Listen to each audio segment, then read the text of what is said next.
Bueno, continuando con el tema del conocimiento de la unidad 1, vamos a centrarnos ahora en este otro tema que tiene que ver con lo que denominamos saberes coloniales y eurocéntricos, que lo voy a ir explicando, cómo se fueron conformando, cómo nos influyen a nosotros aquí en Latinoamérica y en nuestras formas de conocer y de pensar, y también los aportes que hacen Enrique Dussel y Edgardo Lander desde lo que denominamos la epistemología del sur.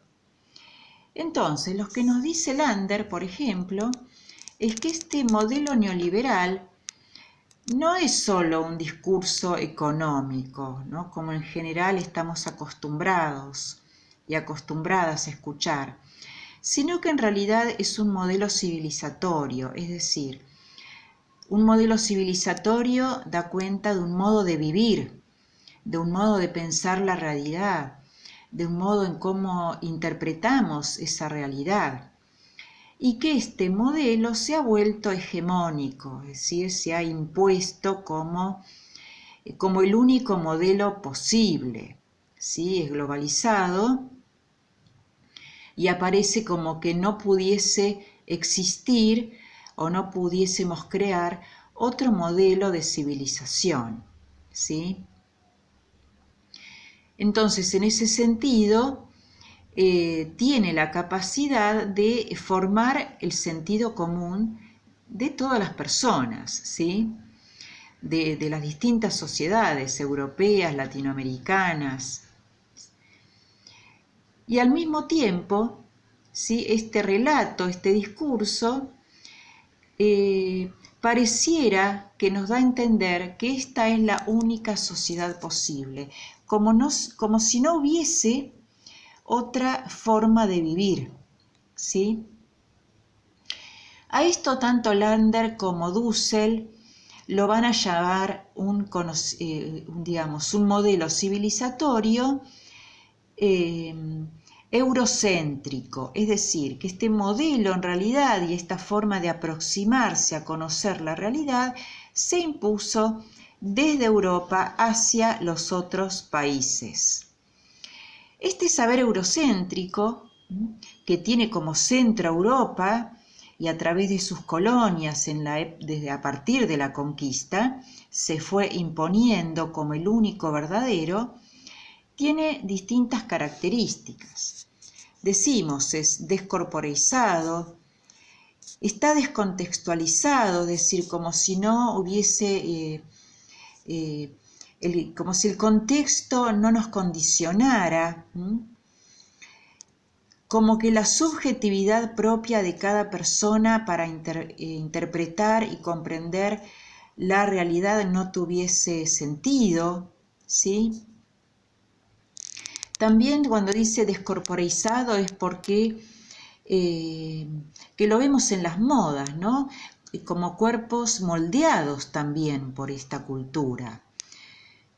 Parecería que, a modo de ejemplo, que todos tendríamos las mujeres que ser Barbies, y a eso me refiero con descorporeizado, ¿no? No se valoran la propia subjetividad, el valor del cuerpo humano y las distintas formas, ¿no? de estos cuerpos.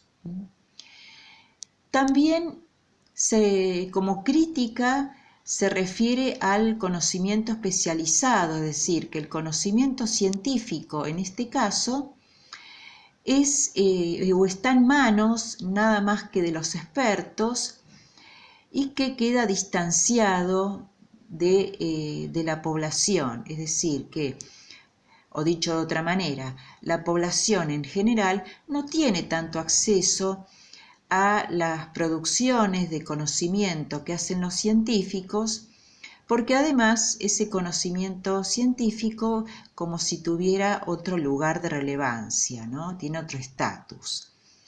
Y en general las mayorías no tenemos el acceso que tienen los científicos al conocimiento que ellos producen, por eso hay un distanciamiento, ¿sí? También propone que la ciencia, que como veíamos en otros videos, nace en Europa ya por el 1700, es una ciencia objetiva, es decir, que lo que investiga son considerados objetos, ¿sí? Y a su vez, este saber eurocéntrico, también lo que estos autores denominan una conformación colonial del mundo. Europa como centro y el resto de los países en la periferia. Hoy podríamos agregar Europa y Estados Unidos, ¿no?, como los modelos de países, o como muchas veces hemos escuchado, los países del primer mundo, los más desarrollados, y el resto, Latinoamérica, nosotros somos los del tercer mundo, que tenemos que imitar el éxito de estos otros países.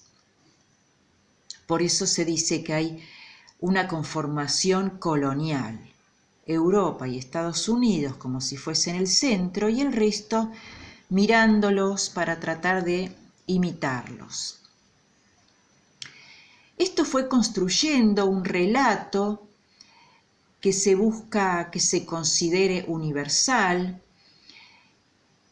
que lo hemos visto en primer año, este relato que sostiene que las sociedades y las comunidades pasan de un estado primitivo a un estado más moderno, y ese moderno, más civilizado, es el modelo europeo.